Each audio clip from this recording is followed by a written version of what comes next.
కాళేశ్వరం అవినీతిపై కేసు వేస్తే కథం చేస్తారా? రాజలింగం హత్య వెనుక ఎన్నో అనుమానాలు. ఈయన రాజలింగం గారినా కాళేశ్వరం దాంట్లో అవకతవకలు జరిగాయి. మొత్తం ఇది కాళేశ్వరం మేడిగడ్డ గురించి హరీష్ రావు పైన, కేసీఆర్ పైన ఫస్ట్ కేసేసింది ఈయనే. నిన్న ఆయన చనిపోయారు. చనిపోలా, చంపబడ్డారు. మరి ఎవరు చేశారు దీని వెనక? కుట్ర ఏంటి? ఎవరు చంపారు? ఎందుకు చంపారు? కాళేశ్వరం గురించే చంపారా? లేకపోతే లోకల్‌గా ఇంకేమన్నా గొడవలు ఉన్నాయా? అనే అంశాలపై ఇప్పుడు రాష్ట్ర వ్యాప్తంగా చర్చ నడుస్తుంది. మరి కాళేశ్వరం వల్లే చంపారు అంటానికి ఇప్పటివరకైతే ఎలాంటి ఆధారాలు పూర్తిగా లేవు. అన్ని ఆరోపణలు మాత్రమే హల్చల్ చేస్తున్నాయి బయట. కానీ ఏది ఏమైనా ఒక విషయం గురించి చెప్పాలి ఏంటంటే, భూమి కోసం అంటే రాజకీయ అండ లేకుండా, ఏ రాజకీయ పార్టీ వెనుక లేకుండా, సపోర్ట్ లేకుండా ఏదన్నా ఒక ఇష్యూ గురించి కానీ, లేకపోతే ఏదైనా భూముల కోసం కానీ పోరాటం చేసే వాళ్ళకి ఇవాళ రేపు ఎటువంటి ప్రొటెక్షన్ లేకుండా పోయింది. ఈ హత్య నిజంగా గవర్నమెంట్ చాలా సీరియస్గా తీసుకోవాల్సిన అవకాశం ఉంది. ఎందుకంటే చాలా సీరియస్ మ్యాటర్ ఇది. ఇవాళ రేపు దీనిపైన హైకోర్టులో విచారణ కూడా జరగబోతుంది. ఈ సమయంలో ఈయన్ని మర్డర్ చేశారంటే అది చిన్న విషయం కాదు. దీని గురించి ఈ స్వేచ్ఛ పేపర్లో పెద్ద ఆర్టికల్ రాశారు. ఒకసారి చూద్దాం మనం ఇది. కాళేశ్వరం అవినీతి మేడిగడ్డ కుంగుబాటుపై రాజలింగం న్యాయ పోరాటం. భూపాలపల్లి జీపీ వ్యవహారంతో కేసు కొట్టివేత. హైకోర్టుకు వెళ్ళిన రాజలింగమూర్తి 6 నెలల క్రితం ఆయన లాయర్ కూడా ఆకస్మిక మృతి అంట. మరి ఇప్పటివరకు దానిపైన ఎక్కడ ఏమీ వార్త రాలేదు. కింది కోర్టు జీపీ వ్యవహారంపై ఇంటెలిజెన్స్ నివేదిక. ఈ కేసులో కేసీఆర్, హరీష్, మెగా కృష్ణారెడ్డితో పాటు ఐఏఎస్లకు నోటీసులు. ఇంకా హైకోర్టులో కొనసాగుతున్న అవినీతి కేసు. నేడు కోర్టులో విచారణ. ముందు రోజే దారుణ హత్య. ఇది ప్రొఫెషనల్ కిల్లర్స్ పనే అని అనుమానాలంట. ఈ కేసులో 2 చనిపోవడంతో అనేక డౌట్స్. కాళేశ్వరం కేసు వేసే న్యాయవాది, పిటిషనర్ మరణాలపై స్వేచ్ఛ ఎక్స్క్లూజివ్ రిపోర్ట్ అంట. కాంగ్రెస్ ప్రభుత్వం వచ్చిన తర్వాత భూపాలపల్లి కోర్టులో విచారణ జరిగింది. ప్రభుత్వం తరపు న్యాయవాది వింత వాదనలతో అసలు కుట్రలు బయటపడ్డాయి. ఆనాటి ముఖ్యమంత్రి ఎంతో గొప్పవాడని, పిటిషనర్పై క్రిమినల్ కేసులు ఉన్నాయని జీపీ వాదనలు వినిపించారు. దీంతో అదే కేసు ఉత్తర్వులో జడ్జి ఆ వాదన ప్రస్తావించారు. దీన్ని హైకోర్టులో రాజలింగం సవాల్ చేశారు. హైకోర్టులో ప్రభుత్వం తరపు న్యాయవాది ఆ జీపీ వాదనలను గుర్తించి ఏజీకి సమాచారం అందజేయడంతో ఇంటెలిజెన్స్ తరపున దర్యాప్తు చేసినట్టు సమాచారం. దీంతో కేసు ఎంత దూరమైనా వెళ్ళొచ్చనే విషయం మొత్తం తెలిసిన అడ్వకేట్ సంజీవ్ రెడ్డి గుండెపోటుతో చనిపోయారు. 6 నెలల వ్యవధిలో ఇప్పుడు పిటిషనర్ రాజలింగమూర్తి హత్యకు గురయ్యారు. దీంతో కాళేశ్వరం ప్రాజెక్టు అవినీతి మరకలను దాచిపెట్టేందుకు రక్తపు టేరులు పారేలా ప్లాన్ చేసింది ఎవరనేది సిట్తో విచారణ జరపాల్సిన అవసరం ఉంది. ఈ హత్యలకు ఆరోగ్యం, పర్సనల్ ఇష్యూలు, కక్షలు అనుకొని క్లోజ్ చేయడానికి వీలు లేదని ప్రజా సంఘాలు, సామాజిక కార్యకర్తలు కోరుకుంటున్నారంట. అంటే ఒక ఆయనేమో హార్ట్ స్ట్రోక్తో చనిపోయారని చెప్తున్నారు. ఎవరైతే లాయర్ ఉన్నారో ఆయన. ఇప్పుడు ఈయనైతే మర్డర్ చేశారు. ఆ మర్డర్ కూడా ప్రొఫెషనల్ కిల్లర్స్ చేశారంట. మామూలుగా జరిగిన మర్డర్ కూడా కాదు అది. ప్రొఫెషనల్ కిల్లర్స్ చేసిన మర్డర్ అంట అది. మరి ఎవరు ఉండి చేశారు దీని వెనక? ఎవరు దీని వెనక లేకుండానే జరిగిందా ఇది? చిన్న చిన్న గొడవలతోనే జరిగిన మర్డరా ఇది? ప్రభుత్వం ఖచ్చితంగా దీనిపైన సిట్ వేసి అత్యంత తొందరగా దర్యాప్తు చేయాలి. చాలా సీరియస్గా తీసుకోవాల్సిన విషయం యాక్చువల్గా ఇది.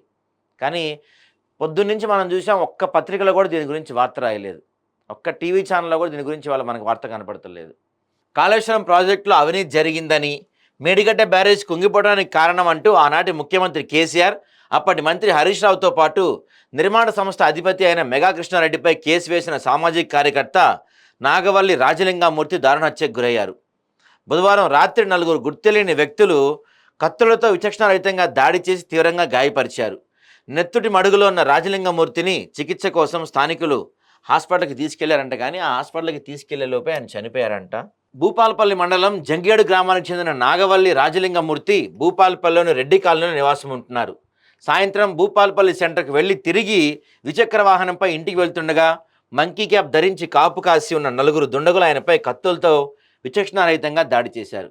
తీవ్ర గాయాలై రక్తపు మడుగులో పడి ఉన్న రాజలింగమూర్తిని ఆటోలో స్థానిక ప్రభుత్వ 100 పడకల హాస్పిటల్కి తరలిస్తుండగా దారిలో ఆయన చనిపోయారు.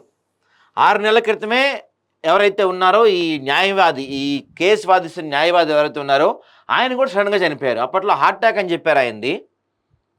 మేడిగడ్డ స్థానిక కోర్టు అయిన భూపాలపల్లి కేసు వేసి నోటీస్ పంపించిన న్యాయవాది సంజీవ్ రెడ్డి 6 నెలల క్రితం గుండెపోటుతో తన ఇంట్లో ఒంటరిగా ఉన్న సమయంలో మృతి చెందాడు. కాళేశ్వరం కేసు డ్రాఫ్టింగ్ చేస్తున్న రోజే ఆయన చనిపోవటం వెనుక అనుమానాలు తలెత్తాయి. సంజీవ్ రెడ్డి పిల్లలు అమెరికాలో సెటిల్ అయినా ఆయన మాత్రం తన భార్యతో కలిసి హనుమకొండ అడ్వకేట్స్ కాలనీలో నివాసం ఉండేవారు. గతంలో ఆయన జీపీగా పనిచేశారు. హార్ట్ అటాక్తో చనిపోయి అందరూ అనుకున్నారు. కానీ రాజలింగం తాజాగా అత్యంత దారుణ హత్యకు గురవటంతో 2 కేసుల్లోనూ అనేక అనుమానాలు వస్తున్నాయి. గత ప్రభుత్వంలో అవినీతి, భూపాలపల్లిలో జరిగే ప్రభుత్వ కబ్జాలపై రాజలింగం పెద్ద ఎత్తున న్యాయపోరాటం చేశారు. లక్షల కోట్ల వ్యయం అయినట్టు చెబుతున్న కాళేశ్వరం ప్రాజెక్టులో అవినీతికి సంబంధించి హైకోర్టులో ఇంకా విచారణ జరుగుతూనే ఉంది. ప్రొఫెసర్ కోదండరాం, కేఏ పాల్, బక్కా జడ్సన్ వేసిన ప్రజా ప్రయోజన వ్యాజ్యాలతో పాటు రాజలింగమూర్తి ఇతరులు వేసిన పిటిషన్స్ ఇంకా పెండింగ్లోనే ఉన్నాయి. చాలా క్లియర్గా ఇక్కడ మనకు అర్థమవుతుంది ఏంటంటే ప్రొడక్షన్ లేకుండా పోయింది. ప్రభుత్వాలకు కానీ లేకపోతే ఇలాంటి ఎవరైతే భూ కబ్జా చేసే వాళ్ళు ఉన్నారో వీళ్ళందరికీ ఎగనెస్ట్గా ఎవరైతే కేసులు వేస్తారో వాళ్ళని ఇలా అన్యాయంగా చంపేసిన పరిస్థితి మనకు కనపడుతుంది. అసలు ఆ రోజు ఏం జరిగిందంటే భూపాలపల్లి కోర్టులో బీఆర్ఎస్ మళ్ళీ అధికారం రాకపోవడానికి ప్రధాన కారణాల్లో మేడిగడ్డ కుంగుబాటు ఒకటి. అవినీతితో పాటు అక్రమ నిర్ణయాల వల్లేనని, దీనిపై పోలీస్ కేసు నమోదు చేయాలని ఆనాడు రామలింగామూర్తి, అడ్వకేట్ సంజీవ్ రెడ్డి భూపాలపల్లి కోర్టులో ప్రైవేట్ పిటిషన్ దాఖలు చేశారు. దీంతో కేసీఆర్తో పాటు హరీష్ రావు, మెగా కృష్ణారెడ్డి, పలువురు ఐఏఎస్లపై కేసు నమోదైంది. Bhupalpally principal judicial first class magistrate మాజీ ముఖ్యమంత్రి కేసీఆర్, అప్పటి నీటిపారుదల శాఖ మంత్రి తన్నీర్ హరీష్ రావుతో పాటు ప్రతివాదులందరికీ నోటీస్ జారీ చేశారు. సెప్టెంబర్ 5న వ్యక్తిగతంగా హాజరు కావాలంటూ ఆదేశాలు కూడా ఇచ్చారు. దీంతోపాటు ఈ అవినీతి బాధ్యతలను గుర్తించాక వారిని విచారించాలని కోరుతూ అదనపు principal judicial first class magistrate కోర్టులో కూడా రాజలింగమూర్తి పిటిషన్ దాఖలు చేశారు. ఈ వ్యవహారంలో కేసీఆర్, హరీష్ రావు, ఆ పార్టీకి చెందిన పలువురు నేతలు, అధికారులు, ప్రాజెక్ట్ నిర్మాణ సంస్థలను కూడా విచారించాలని కోరారు. అయితే అప్పట్లో ఈ పిటిషన్ను కోర్టు కొట్టేసింది. దీన్ని రాజలింగమూర్తి హైకోర్టులో సవాల్ చేశారు. జిల్లా కోర్టులో రివిజన్లో పిటిషన్ దాఖలు చేయాల్సిందిగా హైకోర్టు సూచించడంతో తిరిగి పిటిషన్ వేశారు. దీన్ని స్వీకరించిన కోర్టు మళ్ళీ నోటీసులు జారీ చేసింది. కాళేశ్వరం ప్రాజెక్టులో భాగంగా నిర్మించిన మేడిగడ్డ బ్యారేజ్ పిల్లలు కుంగిపోవటానికి ముఖ్యంగా నాటి ముఖ్యమంత్రి కేసీఆర్ ప్రధాన కారకులని, 1,00,000 కోట్ల ప్రజాధనం దుర్వినియోగం కావడంతో పాటు కాళేశ్వరం ప్రాజెక్టు నిర్దేశిత లక్ష్యాలు నెరవేరకుండా పోయాయని పిటిషనర్గా రాజలింగమూర్తి పేర్కొన్నారు. బ్యారేజ్ నిర్మాణం సందర్భంగా పెద్ద ఎత్తున అధికార దుర్వినియోగం జరిగిందని, నాసిరకం పనులతో సరైన నాణ్యత ప్రమాణాలు పాటించలేదని కేంద్ర విచారణ సంస్థలు కూడా ఇదే విషయాన్ని వెల్లడించినట్టు ఆయన చెప్పారు. కేసీఆర్ అక్రమ సంపద వ్యవహారం, కాళేశ్వరం కహానీ ఫైల్స్ సిబిఐ దర్యాప్తుతోనే బయటకు వస్తాయని ఎన్నోసార్లు తెలిపారు. కేసీఆర్తో పాటు హరీష్ రావు, నాటి నీటిపారుదల శాఖ కార్యదర్శి రజత్ కుమార్, సిఇఓ కార్యదర్శి స్మితా సబర్వాల్, అప్పటి చీఫ్ ఇంజనీర్లు మురళీధర్ రావు, హరిరామ్, శ్రీధర్, నిర్మాణ సంస్థల బాధ్యులు, ఎల్ఎన్టీ సంస్థకు చెందిన general manager Suresh Kumar, mega సంస్థకు చెందిన యాజమాని కృష్ణారెడ్డిని విచారించాలంటూ పిటిషన్ కోరగా సెప్టెంబర్ 5న వీరంతా హాజరు కావాలంటూ ఆనాడు కోర్టు నోటీసులు జారీ చేసింది. జిల్లా కోర్టు నోటీసులు ఇచ్చే అధికారం లేదంటూ కేసీఆర్ హైకోర్టును ఆశ్రయించారు. విచారణ నిలుపుదల చేస్తూ కొంతకాలం మధ్యంతర స్టే ఉత్తర్వులు హైకోర్టు నుంచి జారీ అయ్యాయి. దీన్ని మరికొంతకాలం పొడిగించాలని వారిద్దరూ హైకోర్టును కోరారు. దీన్ని పరిశీలిస్తామని పేర్కొన్న హైకోర్టు జడ్జి ఇవాళ అంటే ఫిబ్రవరి 20వ తేదీకి వాయిదా వేశారు. కేసీఆర్, హరీష్ రావు కోరినట్లుగా నోటీసులను రద్దు చేయటం, విచారణపై విధించిన స్టే ఉత్తర్వులను మరికొంతకాలం పొడిగించడంపై ఫిబ్రవరి 20న నిర్ణయం తీసుకున్నట్లు జస్టిస్ లక్ష్మణ్ గతంలో విచారణలో పేర్కొన్నారు. ఈ వ్యవహారం విచారణకు రావడానికి కొన్ని గంటల ముందే రాజలింగమూర్తి హత్యకు గురి కావటం జిల్లాలో చర్చనీయాంశంగా మారింది. కొన్ని గంటల ముందే, ఈరోజు దానిపైన డెసిషన్ రాబోతుంది. కొన్ని గంటల ముందే ఆయన హత్య జరిగింది.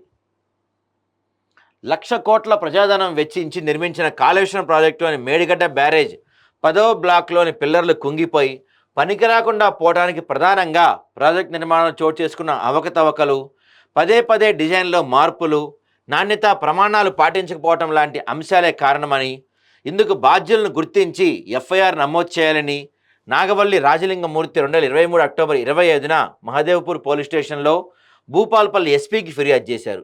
కానీ కేసు నమోదు చేయలేదు. దీంతో ప్రైవేట్ పిటిషన్ వేసి ఫైట్ చేశారు. ఇప్పటికీ హైకోర్టులో విచారణ ఉండడంతో ఈ హత్యకు మెగా కాంట్రాక్టర్ మొదలుకొని లోకల్ కబ్జాదారుల వరకు పగబట్టారని తెలుస్తుంది.